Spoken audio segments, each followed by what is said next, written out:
President Obama is in South Korea for a nuclear security summit. 53 nations gathered to follow up on previous agreements to try to keep loose nuclear materials out of the hands of terrorists.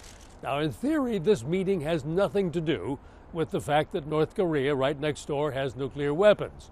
But in fact, it has become all about the problem of nuclear weapons in North Korea and the possibility of nuclear weapons in Iran.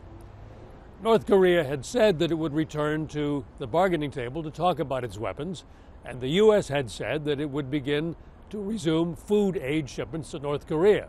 But then the North Koreans announced that they intended to launch a satellite, and the U.S. believes that that is just a missile test in disguise in violation of UN agreements. The U.S. warned that if the North Koreans did launch that, there would be no food shipments.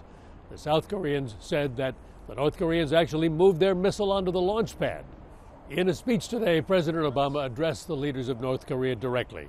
He told them that their provocations would get them nothing but more sanctions. The president also met today with the leaders of Russia and China, and he urged them to join him in getting North Korea to call off the missile launch.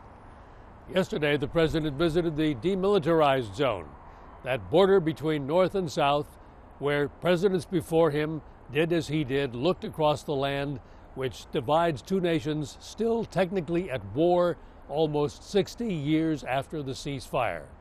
So there's a lot of baggage stacked up here at this nuclear security summit. But President Obama today again repeated his vision of a world without nuclear weapons, nuclear material. He said that the U.S. can still further cut its own arsenal without breaching security.